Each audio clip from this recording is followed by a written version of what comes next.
A lei é Cristo, para a justiça de todo aquele que crê. Romanos capítulo 10, versículo 4. É isso mesmo que você ouviu. O fim da lei é Cristo, para a justiça de todo aquele que crê. Agora, um texto diz que o fim da lei é Cristo. Outro texto diz que Jesus não veio para revogar a lei, mas sim para cumpri-la. Como encontrar aí a concordância? Será que a Bíblia discorda entre si? Claro que não. Pelo contrário, a própria Bíblia explica a Bíblia. E é por isso que nós estamos aqui, é por isso que eu estou entrando em live com vocês, segunda, terça, quinta e sexta ao meio-dia ao vivo, para juntos estudarmos sobre a graça. Graça, o entendimento sobre a graça, um entendimento amplo, uma macrovisão sobre a graça de Deus. Em assuntos pontuais, cada dia falando sobre um tema. No final dessa série, eu acredito que vai ser mais de 20, pelo que eu estou vendo aqui, acredito que vai ser mais de 20. No final dessa série, você vai juntar as peças desse quebra-cabeça, você vai conseguir olhar para elas muito bem encaixadas, muito bem encontradas, e você vai ter a revelação do que é a graça de Deus. Agora, é claro, vai ter que montar pecinha por pecinha. Eu quero saber de você que está aí me acompanhando ao vivo, se você está disposto a montar essas peças, se você está disposto a estar aqui conosco nesses dias, para que você possa receber cada dia uma peça nova.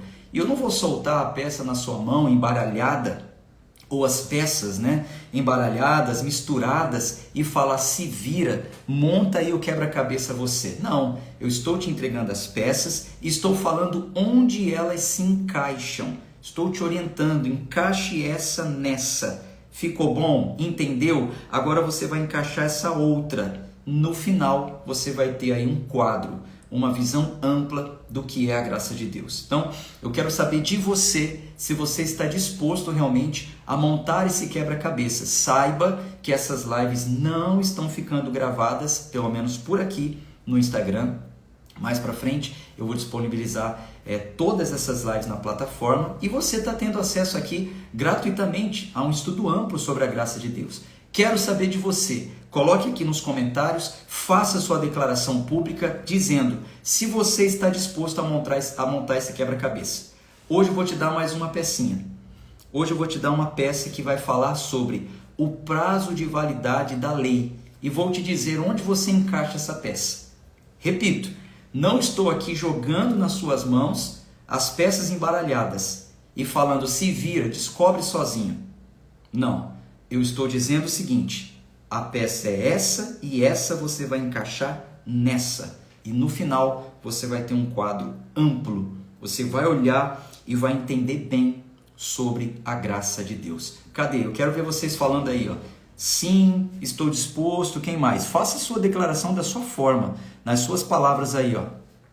Não só disposta, mas muito feliz por estar tendo esse conhecimento. Muito bom, muito bom. Se você está feliz por isso também e quer que outras pessoas estejam felizes, faça aí a sua parte. Você já sabe, é curtir, deixar o seu nome, fazer os comentários e compartilhar. Só vou falar isso essa vez, não vou falar de novo. Clique em compartilhar e aí vai chegar para mais pessoas. Tá certo? Posso te entregar então mais uma pecinha hoje? Posso ficar tranquilo que você está montando elas? Você está guardando, você está anotando, não está participando por participar? Então vamos ao assunto do dia. Bom, o prazo de validade da lei. E você já sabe que a live vai nessa dinâmica e nessa velocidade. É importante que você esteja atento, que você anote as referências bíblicas para que depois você possa ler o capítulo inteiro e ir puxando, entendendo melhor os contextos. Apesar que nós teremos aí vários dias pela frente para falar mais sobre isso. Então é o seguinte: o prazo de validade da lei. Há um texto em Romanos capítulo 10, versículo 4, que diz que o fim da lei é Cristo. Por que o fim da lei é Cristo? Tem um propósito, tem uma finalidade, para a justiça de todo aquele que crê. Então, o fim da lei é Cristo, para a justiça, para a justificação, para perdão, para a aproximação, para todo aquele que crê. que crê em Cristo. Então, o fim da lei é Cristo. E eu vou falar um pouco mais sobre isso com você, para você entender. Bom, entenda o seguinte: com o fim da lei, já que a Bíblia diz que existe o fim da lei, então com o fim da lei entra a graça. E para entendermos melhor o que é a graça e onde ela entra, nós precisamos saber o que é a lei e até onde ela vai. O que é a lei? Até onde ela vai? Qual o prazo de validade? Por que da existência da lei? Como que você vai entender que a graça entrou aqui, sendo que a graça é continuidade do plano de Deus, se você não souber o que estava acontecendo antes? Então muitas pessoas não têm um entendimento correto sobre a graça de Deus, que ela só ouviu falar sobre a graça aqui, de uma forma solta. Como eu tenho falado hoje, é um quebra-cabeça. É um quebra-cabeça que tem várias peças. Vou pegar aqui 3 quadradinhos aqui, por exemplo. Ó. Tenho aqui 3 peças. 3 peças. Então, essas peças aqui encaixadas vão formar aqui, ó. Vão formar um retângulo, certo? Essas 3 peças encaixadas vão formar. Agora, se eu pegar só a peça do meio, vou até diferenciar aqui, ó. Ó. Então, vamos supor que essa peça do meio aqui, ela se chama graça. Vou escrever aqui, ó. Essa peça do meio, ela se chama graça. Ó. Certo? Essa peça do meio se chama graça. Tá. Se eu pego essa peça solta e te dou, eu falo, ó, isso aqui é a graça. Ela só vai funcionar, só vai formar um retângulo se você souber onde encaixá-la. E você só vai saber onde encaixá-la se você souber qual é a peça anterior, que é onde ela vai estar apoiada, onde ela vai estar ancorada, e qual é a próxima peça, para poder formar direitinho. Se inverter os papéis não vai dar certo. Então, o quadro final é esse. Ó, o quadro final é esse. Se você não souber onde encaixar essa peça, você não vai ter um quadro final perfeito. Alguma coisa vai estar errada, vai estar trocada. Ó, ó. Então, essa peça eu estou dizendo para você onde ela vai se encaixar. Então, para você entender sobre a graça, você precisa também saber antes sobre a lei. E você tem que entender que o fim da lei é Cristo. E com a entrada de Cristo, entra uma nova dispensação chamada graça. Bom, e para você entender mais sobre isso, nós vamos voltar aos textos que falam sobre isso. Em 1 João, no Evangelho de João, anote, no Evangelho de João, capítulo 1, versículo 17, a Bíblia diz assim: porque a lei foi dada por meio de Moisés, a graça e a verdade vieram por meio de Jesus Cristo. A lei foi dada por meio de Moisés. A graça e a verdade vieram por meio de Jesus Cristo. Então, a lei ela tem um prazo de validade. Por quê? Ela foi dada à humanidade em um caráter transitório para um fim específico. O fim da lei é Cristo. Então, a lei foi dada para a humanidade para conduzi-las até Cristo. Dividindo isso em épocas, dividindo mais uma vez na linha do tempo, né? Dividindo isso em épocas, vamos falar então de 3 épocas. Primeiro período, que nós já falamos isso inclusive na live da terça-feira. Primeiro período foi o período antes da lei. Antes que entrasse a lei, teve o primeiro período, que é o período da criação do mundo, que o homem foi criado. Na sequência da criação, logo a Bíblia fala sobre a queda do homem, que é a entrada do pecado.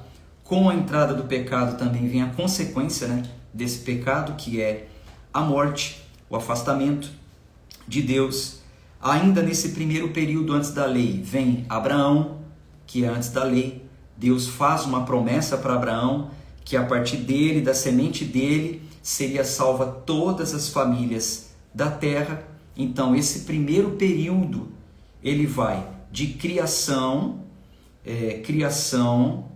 queda, que é o pecado, morte, promessa, que é Abraão, até a lei. Então, o primeiro período é tudo isso que eu te falei, até a entrada da lei. Então, por causa dessas coisas que aconteceram aqui no início, criação, queda, pecado, morte e promessa, por causa dessas coisas, precisaria resgatar o povo. Era preciso que Deus apresentasse para as pessoas o seu plano de resgate, uma possibilidade das pessoas se voltarem para Deus, uma vez que elas foram afastadas por causa do pecado. E é aí onde entrou a lei. Criação, queda, pecado, morte, afastamento, entra o plano de ação para resgatar a humanidade, que é a lei. Porém, a lei ela não resolve esse problema de uma forma definitiva. A lei ela não consegue resolver de uma vez por todas esse problema que estava afastando o homem de Deus. Ela marca a lei ela marca o início do segundo período. Se no primeiro período veio a criação, a queda, a consequência do pecado, a morte e a promessa, aliás, né, até aqui. E aí vem a promessa que Deus fez a Abraão, para que tudo isso se cumprisse, vai entrar a lei. Como eu já falei isso para vocês em algumas outras vezes. Então, o primeiro período vai até aqui, até Abraão. O segundo período é a entrada da lei. Então, a lei entra marcando o segundo período. Só que a lei entra apenas para comunicar para o homem o seu estado caído, o seu estado depravado, corrompido, a sua realidade de pessoa pecadora, e ela entra para mostrar como isso seria prejudicial para a humanidade.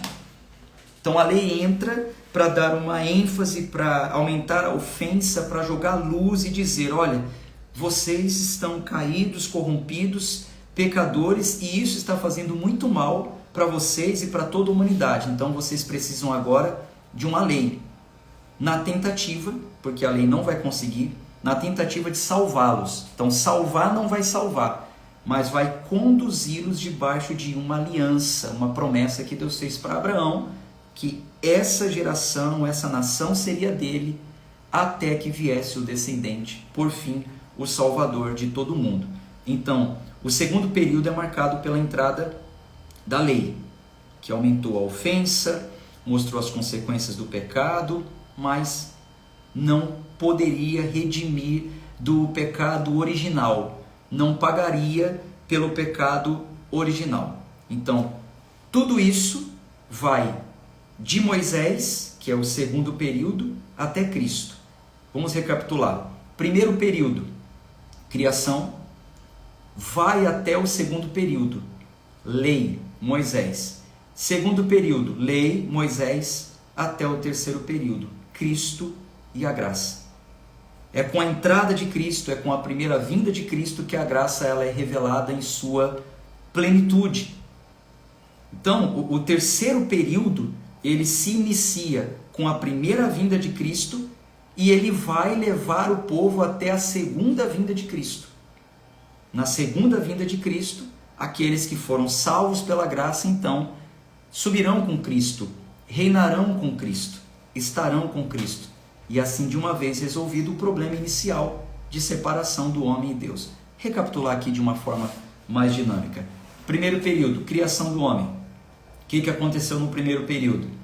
Queda, pecado, consequência, morte. Deus faz uma promessa. Vou resgatá-los, vou salvá-los, em ti serão benditas todas as famílias da terra. Abraão. O que o povo precisava? De uma lei. Então vem o segundo período, Moisés. Vem a lei, vem as orientações, como eles deveriam viver, o que eles deveriam fazer, quais as consequências. Vamos aumentar a ofensa do pecado para ver se as pessoas param de pecar. Vamos colocar algumas consequências aí rígidas, severas, para aumentar a consequência, com vistas a se preservarem como o meu povo, né? No pensamento de Deus, no plano de Deus. Segundo período. E levou o povo então do segundo período, que é Moisés, até Cristo, que é quem trouxe a revelação em plenitude, em totalidade, sobre a salvação pela graça e não por obras. Então, quando a gente fala de salvação pela graça e não por obras, nós estamos falando das obras da velha aliança que foram descontinuadas e a salvação pela graça, mediante a uma fé, a uma crença em um único Salvador, a saber, claro, né, o Senhor Jesus. Então veja, quando entra o período da graça e Cristo sendo profeta, sacerdote e rei, profeta, sacerdote e rei, então ele traz também a mudança da lei. Cristo e mais ninguém poderia fazer isso. Por quê? No segundo período, primeiro período, segundo período, Moisés. No segundo período, as leis foram entregues ao povo através de Moisés. E o que a lei determinava? Que ninguém poderia mudar aquilo. Foi um sacerdócio levítico. A tribo de Levi foi escolhida para que, a partir da tribo de Levi, a começar por Moisés e Arão, todos os descendentes de Levi seriam os levitas, fariam parte daquela tribo que iria preservar tudo que envolve a aliança, mas eles não poderiam mudar nada, apenas cumprir, apenas executar aquilo que já estava determinado, Moisés entregou, é assim que vocês têm que fazer, tenham cuidado de guardar e cumprir toda a lei. Só que aí tem uma questão. O próprio Moisés, que era o legislador do povo, o próprio Moisés que disse isso para o povo, ele também disse que outro sacerdote se levantaria, de uma outra tribo, porque da tribo de Levi, o sacerdócio levítico já estava fechado dessa forma. Não poderia ninguém da tribo de Levi mudar nada no que diz respeito à lei. Só que Moisés disse, virá outro semelhante a mim, que vai me substituir. Que vai substituir inclusive as coisas que eu falo. O próprio Moisés disse isso.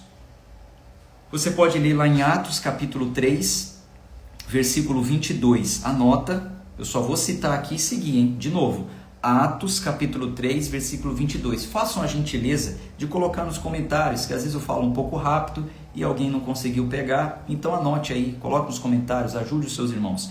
Atos 3, versículo 22 e 23. Diz assim: porque Moisés disse, mas espera aí, Atos, Novo Testamento, Moisés disse sim. No livro de Atos há uma citação do que está escrito no Velho Testamento. Isso já foi dito por Moisés e em uma das suas mensagens, em uma das mensagens de defesa sobre a salvação pela graça e através de Cristo, eles citam o que Moisés disse. Então, Moisés disse: o Senhor Deus fará com que do meio dos irmãos de vocês se levante um profeta semelhante a mim. A esse vocês ouvirão tudo o que ele disser. Quem não der ouvidos a esse profeta será exterminado do meio do povo. Então veja, aquela orientação inicial dada por Moisés, o legislador, onde eles deveriam cumprir e obedecer tudo o que ele disse, o mesmo Moisés orienta o povo hebreu em dizer que, mas vai se levantar outro profeta, semelhante a mim, e ele vai falar para vocês o que vocês devem fazer, e a ele vocês devem obedecer. Quem não der ouvidos a esse profeta será exterminado do meio do povo. Então a gente vê que aquela orientação do Velho Testamento, dada ao povo hebreu, ela é cumprida, explicada e cumprida no Novo Testamento. Inclusive tem uma carta específica para os hebreus, que é a carta aos hebreus, que fala mais sobre a superioridade de Cristo. Ele é superior a Moisés. Hebreus capítulo 3. Hebreus 3, versículo 3 ao 6. Diz assim: no entanto, assim como aquele que edifica uma casa tem maior honra do que a casa em si, também Jesus tem sido considerado digno de maior glória do que Moisés. Pois toda casa é edificada por alguém, mas aquele que edificou todas as coisas é Deus. Tá bom, Moisés edificou uma casa, mas quem edificou todas as coisas é Deus. Pois toda a já li isso aqui, desculpe. Toda casa é edificada por alguém, mas é Deus que edificou todas as coisas. E Moisés foi fiel em toda a casa de Deus, como servo, para testemunho das coisas que haviam de ser anunciadas. Cristo, porém, como filho, é fiel em sua casa. Esta casa somos nós, se guardarmos firme a ousadia e a exultação da esperança. Então, a carta aos Hebreus está dizendo: aquele Moisés que no passado edificou a casa fundamentada sobre uma lei, levantou um tabernáculo, um lugar onde as pessoas se aproximariam de Deus, esse Moisés é inferior a Cristo. Apesar de Moisés ter construído uma casa, Deus é sobre todas as coisas, e o seu filho, ele agora está edificando uma nova casa. E quem é essa nova casa que Cristo edificou? Eu quero ler aqui, eu quero ver quem já pegou, quem entendeu.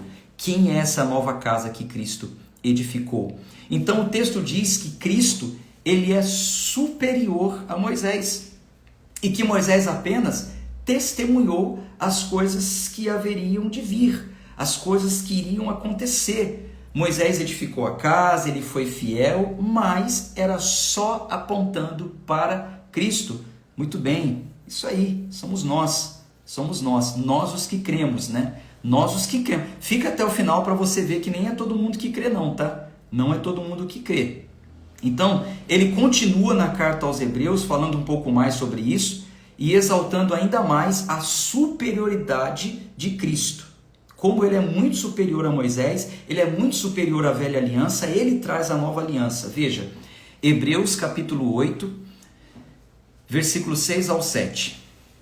Mas agora, Jesus obteve um ministério tanto mais excelente, quanto é também mediador de superior aliança, instituída com base em superiores promessas. Por quê?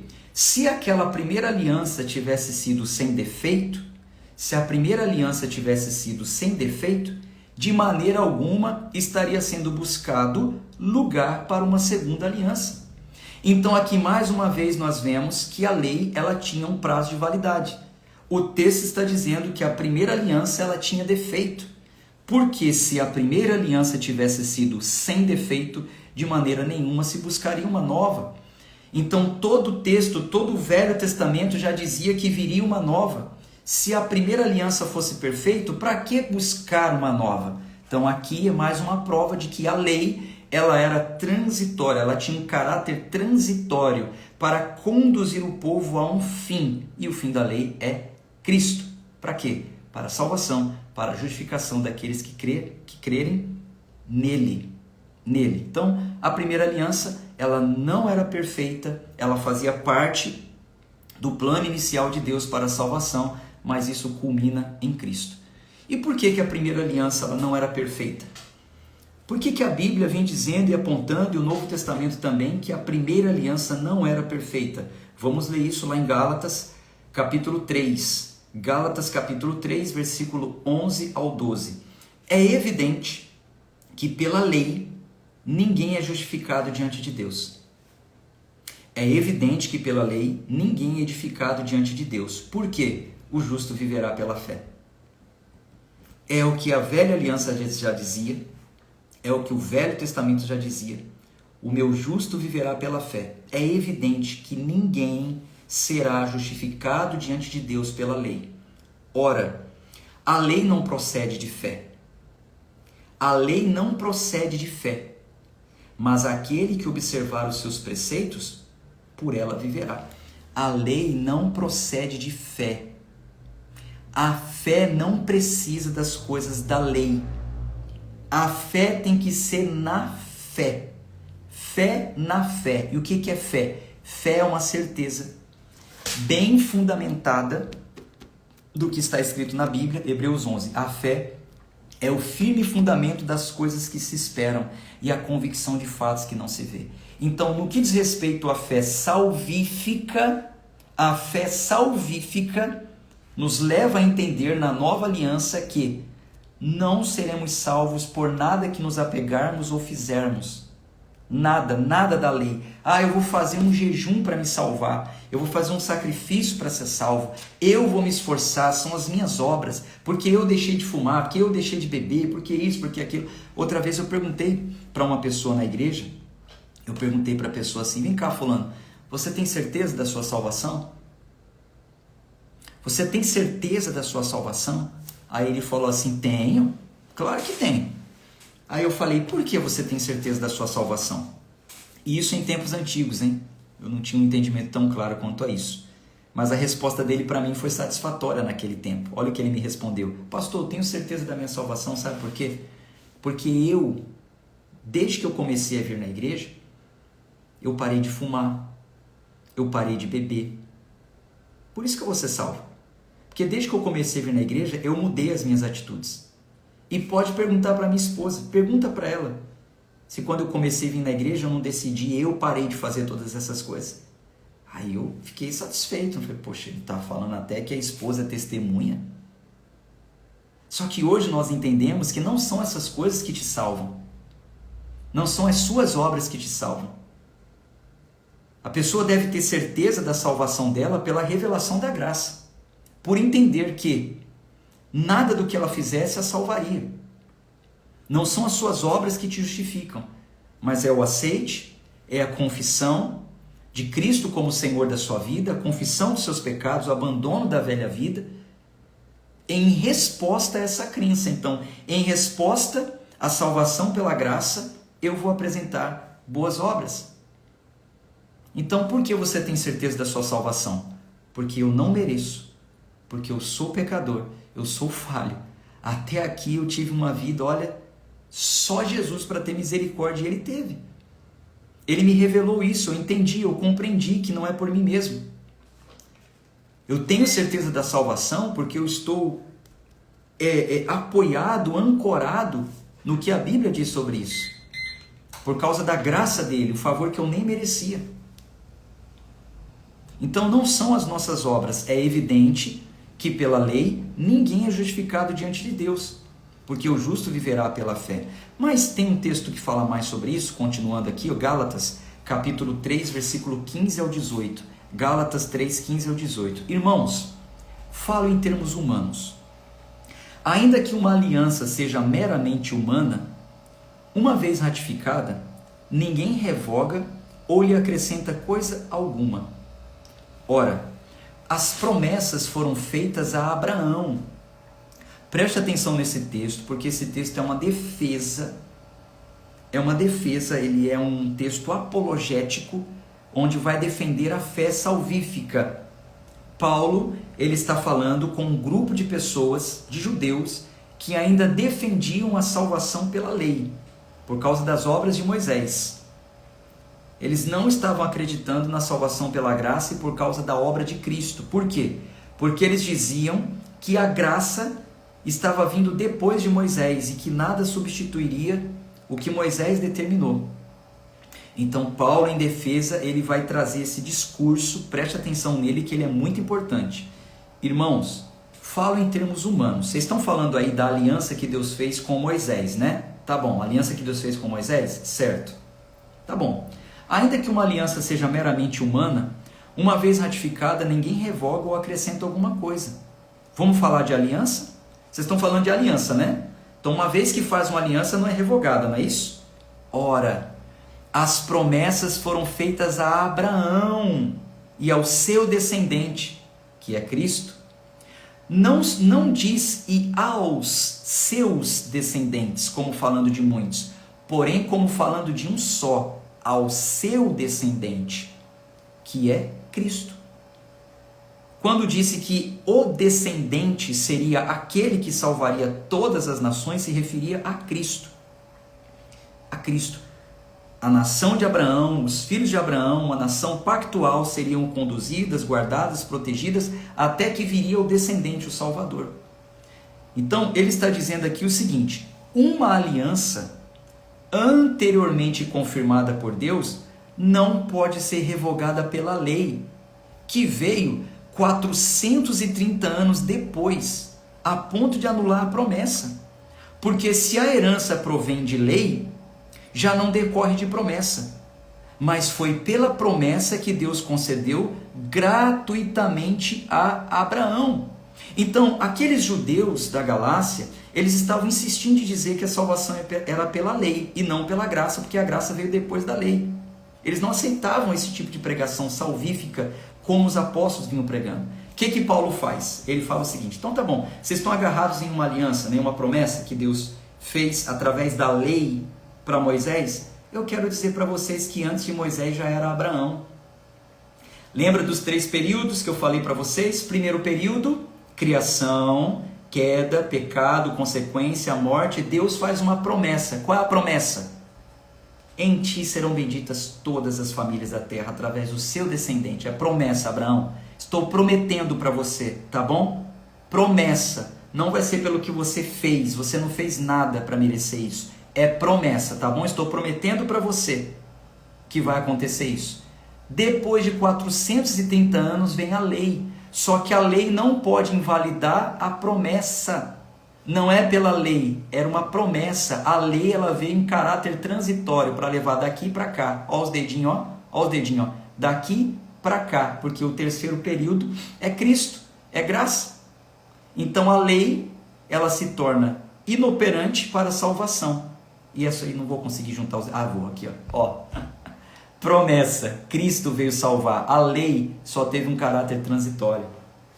Então Paulo, em sua retórica, em seu discurso, em sua forma belíssima de argumentar e defender a fé, ele fala o seguinte: Deus prometeu gratuitamente para Abraão. Vocês estão agarrados à lei e a Moisés, só que Abraão é antes de Moisés. Maravilhoso isso, né? Muito maravilhoso. Paulo, ele defende a fé através da pregação, através da escritura, através do que a palavra diz. Por isso você deve conhecer a palavra. Por isso você precisa ter esse conhecimento. Mas é aquilo, é o que eu estou falando. Eu já estou ciente que nem todos vão até o fim. Eu já sei, nem todos. Esse assunto não vai agradar a todos, é cansativo, você vai ter que vir aqui mais de 20 dias. Eu sei que nem todo mundo vai querer. Esse querer fazer o bem não está em nós, mas há aqueles que vão se esforçar. Por isso eu vou com você. Se Deus quiser me der força, saúde, voz, disposição, eu vou estar aqui com vocês, para que você tenha esse conhecimento. Paulo, na continuação dessa apologética, ele faz uma pergunta. Então, depois que ele fala sobre a lei, e que a lei não pode invalidar a promessa, aí ele fala o seguinte: então por que a lei? Talvez vocês estejam se perguntando: ora, então se Deus já tinha feito uma promessa, que, vamos aos dedinhos, se Deus já tinha feito uma promessa que salvaria em Cristo, então para que a lei? Aí Paulo responde, ele mesmo pergunta e ele mesmo responde. Paulo, um abraço, meu irmão em Cristo. Puxa vida, Paulo, excelente, né? Ele responde, ele diz assim: ela foi acrescentada por causa das transgressões, até que viesse o descendente a quem se fez a promessa, e foi promulgada por meio de anjos e pela mão de um mediador, a saber, Moisés. Ora, o mediador não é de um só, mas Deus é de um só. Seria então a lei contrária às promessas de Deus? De modo nenhum. Porque se fosse promulgada uma lei que pudesse dar vida, então a justiça seria procedente de lei.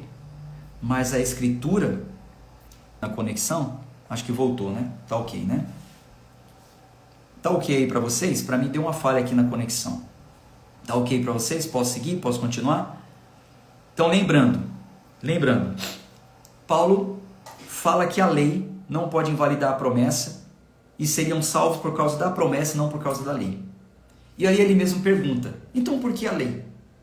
E ele mesmo responde, porque a lei ela foi acrescentada por causa das transgressões, para mostrar que as pessoas eram transgressoras.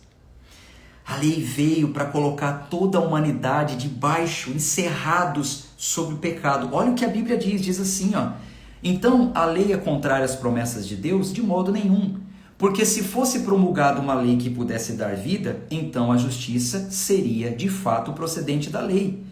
Mas a Escritura encerrou tudo sob o pecado, para que, mediante a fé em Jesus Cristo, a promessa fosse concedida aos que creem. Então a lei vem e coloca todo mundo debaixo do pecado. Ó, todos vocês, pecadores, nenhum de vocês vão conseguir salvar a si mesmos. E fecha a conta e passa a régua, acabou, já era. Vocês estão perdidos. Ninguém se salva. Então a lei veio para mostrar isso. O quanto a humanidade precisaria de um Salvador. E aí, para que o povo não se perdesse, vem a lei, para manter o povo, dentro da linha. É como o que está acontecendo agora aqui. Eu vou te dar um exemplo aqui para você entender. Por exemplo, aqui na igreja, aqui em Aracaju, onde eu ministro, em frente à igreja tem uma vaga, male 2 vagas para parar um carro, certo? Então, durante o dia, no momento eu estou sem carro, mas quando eu estava com o carro, eu não deixava o carro que eu usava na vaga. Eu não deixava o carro, porque senão ia ficar ali o dia inteiro. E se alguém quisesse parar para pedir uma oração, uma orientação, alguém passando desesperado, olhasse para a placa da igreja, a calçada é apertada, as pessoas passando a pé, um carro impediria as pessoas de olharem para a igreja, de ver ali a porta de vidro, para que pudessem bater, entrar. Eu estou aqui o dia inteiro. Então, carros ali atrapalham e muito. Então, eu não deixo ali, já para preservar. Mas o que estava acontecendo? A vizinhança vem parando carros, 2 carros, e é muito, um male, param 2. Esses dias, inclusive, parou uma caminhonete bem grande, e aí a caminhonete parou encostado na porta de vidro, quase eu não consigo nem sair. Eu fui até a porta, abri, saí, educadamente falei com o motorista, tudo bem, bom dia. Aí eu vi que desceu uma pessoa, e eu perguntei, o senhor só vai desembarcar a passageira ali? Ela falou, não, eu vou ficar aqui até ela fazer feira, que aqui em frente tem uma feira. Eu vou ficar aqui até ela fazer feira. Eu falei, meu amigo, então o senhor me desculpe, o senhor me perdoa, mas aí o senhor vai atrapalhar o bom funcionamento da igreja. De repente chega alguém aqui desesperado, quer parar, quer pedir oração, ou um membro da igreja mesmo, que inclusive é quem paga o aluguel aqui da igreja, são os membros que pagam o aluguel. Eu gostaria que essa vaga ficasse livre para eles. Ah, mas é rapidinho, é só enquanto faz feira. Eu falei, meu amigo, rapidinho, fazer feira é rapidinho. Tá bom, tudo bem, deixa aí. Eu não vou criar confusão. Mas não tem problema, eu aumentei a ofensa. Eu aumentei a ofensa. Eu coloquei ali uma lei, deixa eu ver se eu tenho uma foto aqui para mostrar para vocês. Aqui, ó. Olha o rapaz trabalhando, tirei a foto dele hoje. Olha o que ele colocou ali, ó, tá vendo? Olha o que ele colocou aí, ó. Colocou um postinho aí, 3 postes a gente colocou cercando, e vamos colocar uma corrente. Colocar uma corrente para mostrar o seguinte, vocês estão errados. Vocês estão errados. Por princípio, vocês não conseguem reconhecer que estão errados, então eu vou aumentar a ofensa, vou colocar uma lei para delimitar o lugar e dizer aqui vocês não podem parar. Precisaria disso? Não precisaria, mas as pessoas não sabem viver por princípio. A lei vem para esse fim. A lei veio para mostrar para a gente o quão falhos, errantes e pecadores nós somos. E vai nos conduzindo ao único que poderia nos salvar. E ponto. Estamos encerrados nisso. Gálatas capítulo 3, continuando aqui a retórica de Paulo, Gálatas capítulo 3, versículo 23, Gálatas 3, versículo 23 ao 25 diz assim: mas antes que viesse a fé, estávamos debaixo da tutela da lei e nelas encerrados. Então antes que viesse essa fé, que fé? Fé para conquistar, fé para abrir porta, fé para ganhar causa na justiça, fé para ganhar muito dinheiro. Não, fé salvífica. Antes que viesse essa fé, nós estávamos debaixo da tutela da lei, encerrados nela. Por quê? Para quê? Para que no futuro essa fé fosse revelada. De maneira que a lei se tornou um guardião para nos conduzir a Cristo. Então ela vem nos guardando, vem nos cercando, vem nos protegendo, como crianças que precisam de um tutor até crescerem e conseguirem desfrutar da própria vida. A lei serviu para isso, é o que diz o texto. a fim de que fôssemos justificados pela fé. Mas agora que veio a fé, já não permanecemos subordinados ao guardião. Agora já veio essa fé, nós não estamos mais subordinados, a esse guardião que é a lei. Meus amigos, isso que nós estamos aprendendo hoje, isso que nós estamos aqui conversando hoje, é algo que já vinha sendo anunciado em tempos antigos. Certa vez, 2 discípulos não estavam entendendo nada do que aconteceu com Jesus após a sua morte.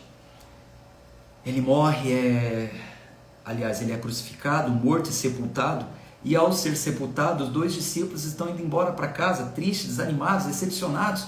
E no caminho de Emaús, de volta para casa, Jesus aparece e fala: por que vocês estão tristes? Vocês estão conversando sobre o quê?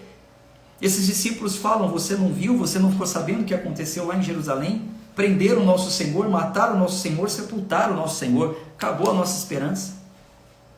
E Jesus começou a pregar para eles: mas vocês não sabiam, vocês não sabiam.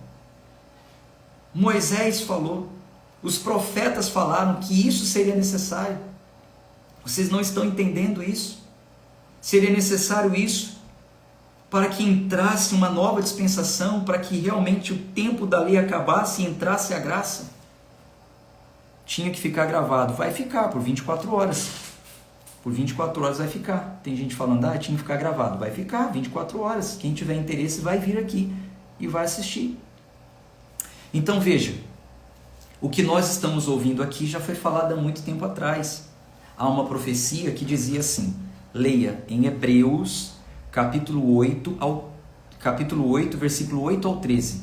Hebreus, capítulo 8, versículo 8 ao 13, diz assim: e de fato repreendendo-os diz: eis que vem dias, isso no passado, uma profecia falando dos nossos tempos. Eis que vem dias, diz o Senhor, e firmarei nova aliança com a casa de Israel e com a casa de Judá, não segundo a aliança que fiz com seus pais, no dia em que os tomei pela mão para os tirar da terra do Egito, pois eles não continuaram na minha aliança, e eu não dei atenção a eles, diz o Senhor. Por que eles não continuaram na aliança? Por causa da desobediência. Desobedeceram, caíram da aliança, morreram pelo meio do caminho.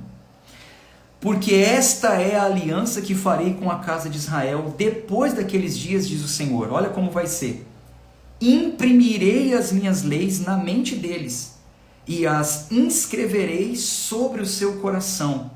E eu serei o seu Deus e eles serão o meu povo. E não ensinará jamais cada um ao seu próximo, nem cada um ao seu irmão, dizendo: conheça ao Senhor, porque todos me conhecerão, desde o maior até o menor, desde o menor até o maior deles. Pois, para com as suas iniquidades, usarei de misericórdia, e dos seus pecados jamais me lembrarei.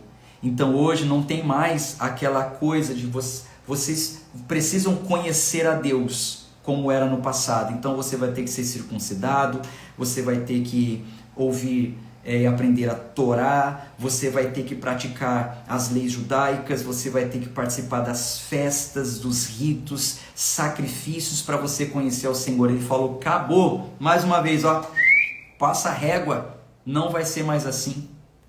Todos poderão me conhecer, mas e os pecados que afastam o homem de Deus? Terei misericórdia.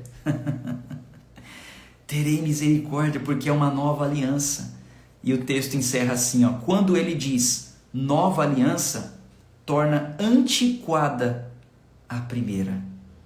Quando ele diz nova aliança, torna antiquada a primeira. Ora, aquilo que se torna antiquado é envelhecido, está prestes a desaparecer, ou seja, a lei teve um prazo de validade.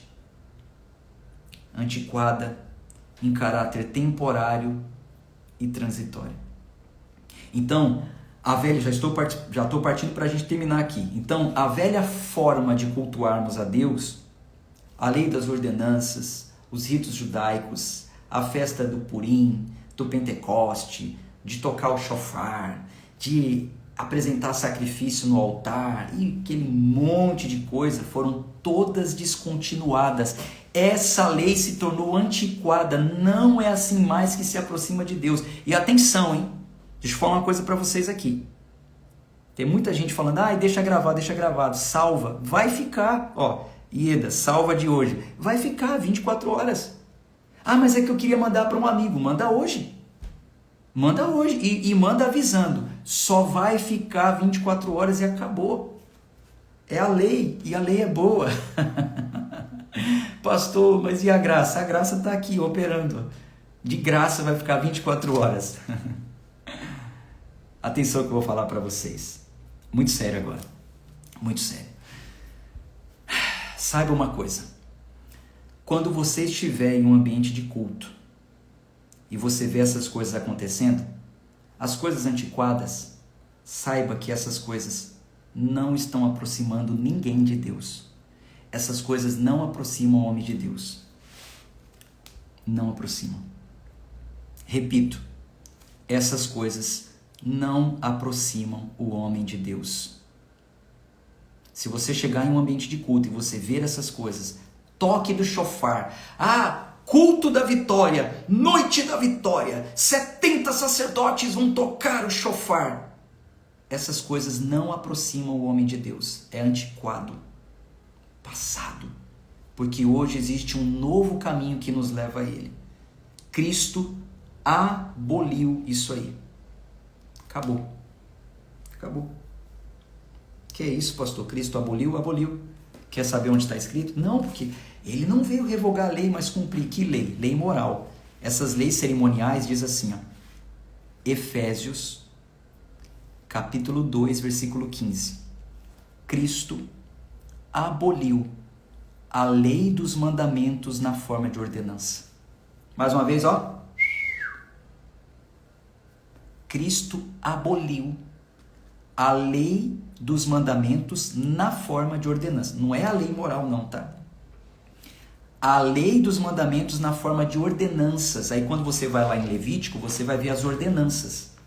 Quem está comigo no clube de leitura já passamos por essa fase. Tem ordenanças.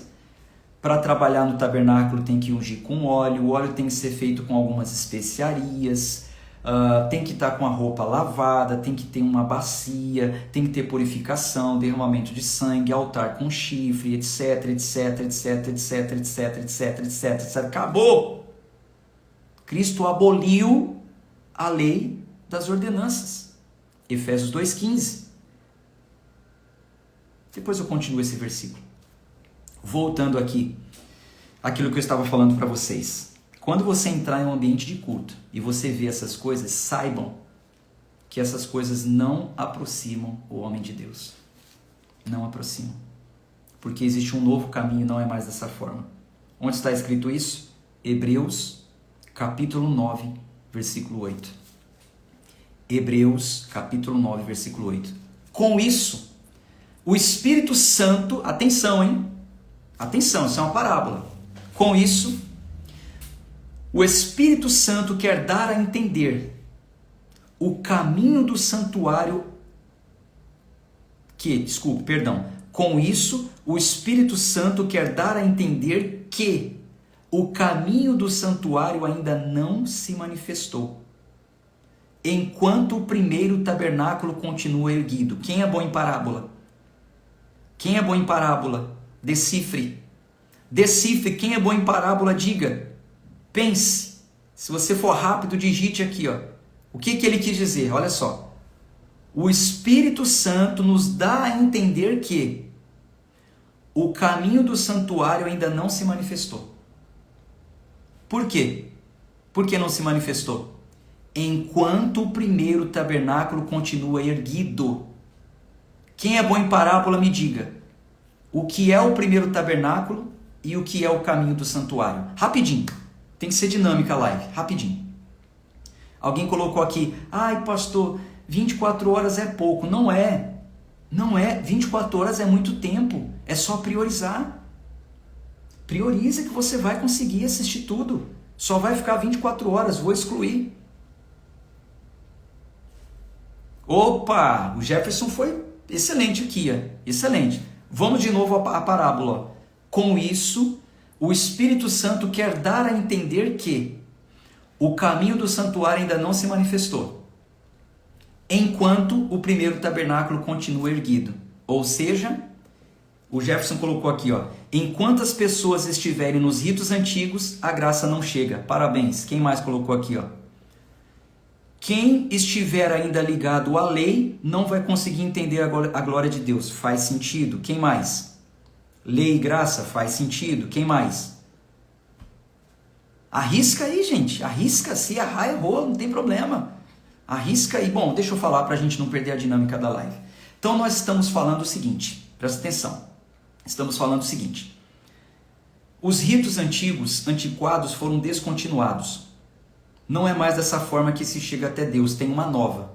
Mas o Espírito Santo com isso nos dá a entender que o caminho do santuário ainda não se manifestou. Tem um caminho que nos leva ao santuário. Mas ele não se manifestou por quê? Porque o primeiro tabernáculo continua erguido. Quando você chegar nesses ambientes de culto em que esse tabernáculo estiver erguido, as ordenanças de Moisés, sacrifícios, ofertas para expiação de pecados, para comprar uma bênção, toque do chofar, carregar a arca da aliança, tudo isso passou, é antiquado, não precisa mais dessas coisas para chegar a Deus, mas não vai encontrar o caminho do santuário enquanto o primeiro tabernáculo estiver erguido. É o que diz o texto. Ai, pastor, mas eu já ouvi falar que o sacrifício é a menor distância entre o homem e Deus. Já foi assim, ó, passado. Primeiro período, já foi. Hoje tem um novo caminho, não é mais assim. Aí ele continua e diz, isso é uma parábola, versículo 9 ao 10, Hebreus 9 ao 10. Isso é uma parábola para a época presente, na qual se oferecem, olha isso, se oferecem dons e sacrifícios, embora estes, no que diz respeito à consciência, sejam ineficazes para aperfeiçoar aquele que presta culto. Então, em um ambiente de culto, oferecer dons e sacrifícios é ineficaz para prestar culto a Deus. Sacrifícios e dons, ineficaz para prestar culto a Deus. Para me aproximar de Deus. Dança profética, eu tenho o dom de dançar e o milagre acontecer. Ineficaz, não é bíblico. Pode dançar, é bacana um grupo jovem dançar. Não, porque enquanto eu danço, Deus libera a bênção. Ó, eu estou dançando, Deus está liberando a bênção. Mentira, não está na Bíblia isso. Mentira. Não, mas os judeus na festa do Purim, antiquado, você não é judeu. Inclusive os nordestinos, nós estamos agora na festa da colheita do milho, festa junina. A nossa festa cultural é essa. Não é negócio de festa judaica. Abre a mente, se liberta. Essas coisas não vão te aproximar de Deus. Um sacrifício, não vai, ineficaz. Vocês estão vendo na Bíblia? Anota para você ler na Bíblia, diz assim, pois não passam de ordenanças, impostas até o tempo oportuno da reforma. As ordenanças eram até o tempo da reforma, e a reforma já aconteceu, aleluia. Ele veio aqui, ele reformou, ele falou, destrói o templo que eu vou reerguer em 3 dias, acabou esse negócio, o véu foi rasgado. A reforma mais rápida que eu vi na minha vida, que eu ouvi dizer, eu nem vi essa reforma, eu só estou vivendo ela. A reforma mais rápida que já aconteceu, ele destruiu, ele acabou com tudo, todas essas ordenanças que não aperfeiçoavam ninguém, ele reformou. A sua casa é nova, tem uma casa novinha, tem uma forma nova, o caminho do santuário, mas enquanto o tabernáculo estiver erguido, destrói esse tabernáculo, coloca abaixo essas coisas aí. A reforma já aconteceu, meus irmãos. Efésios 2,15. Cristo aboliu a lei dos mandamentos na forma de ordenança, para que dos dois criasse em si mesmo uma nova humanidade. Agora juntou todo mundo, fazendo a paz e reconciliasse ambos em um só corpo com Deus, por meio da cruz, destruindo a inimizade que havia, né, entre o homem e Deus, por meio dela. Que maravilha! Não tem mais lei judaica, gentio, grego, romano, brasileiro, somos um só. Por meio da cruz, em Cristo Jesus. É através dele que nós podemos entrar no santuário. E outro dia eu falo mais sobre isso, porque já estendeu muito no horário. Amanhã, meio-dia, eu vou falar mais sobre o propósito da lei. Um pouco mais sobre o propósito da lei. Apesar de estar falando sobre a lei, você vai entendendo sobre a graça. Lembra do quebra-cabeça? Hoje eu te dei mais uma peça. E falei para você que a peça é no meio. Ó, graça. Tira o print. Tira o print. Posta na rede social. Me marca. Fala para o seu amigo. Fala para sua amiga. Você não sabe que está perdendo. Não é por mim não, gente. Eu só sou um envelope. Eu vou ilustrar esse exemplo. Pera aí. Ó. O nome desse envelope aqui, ó. Eu vou anotar aqui, ó, o nome dele. Ó. O nome desse envelope é Anderson, com nickname de Guerra. Ó. O nome desse envelope aqui, ó, é Anderson Guerra. E o Anderson Guerra, ele carrega uma mensagem. Aqui é a mensagem. Cristo é a mensagem. Tudo que eu preguei para vocês é a mensagem. Ó. Certo? Esse envelope hoje chegou até você. O que você faz quando você recebe uma correspondência? Anderson Guerra? Deixa eu ouvir o que ele tem para dizer. Abre. Ah, a mensagem é essa. Cristo, isso. Que mensagem maravilhosa. O que você faz com a mensagem? O que você faz com a mensagem? Grava ela no seu coração. E o envelope, o que você faz? Não sei. O que você faz com o envelope que você recebe? Os envelopes que eu recebo, sabe o que eu faço? Obrigado. Importante a mensagem. Acabou, meu irmão. Eu só sou um envelope. Eu estou entregando a mensagem. Não me exalte. Não quero ser preterido seu. Eu só quero entregar a mensagem de Cristo. Acabou. Ah, pastor, mas eu tenho consideração. Achei o envelope legalzinho. Tá, às vezes a gente guarda, né? Poxa, que envelopinho bacana. Dá para usar outras vezes. Legal. Se você acha que dá para usar outras vezes, volte aqui mais vezes. Se você já pegou a essência, segue com Cristo. Na Assembleia de Deus, na Batista, na Presbiteriana, na Igreja Bíblica, não importa a placa. Segue. Eu só fui um envelope que te entregou uma mensagem. Até amanhã, se Deus quiser.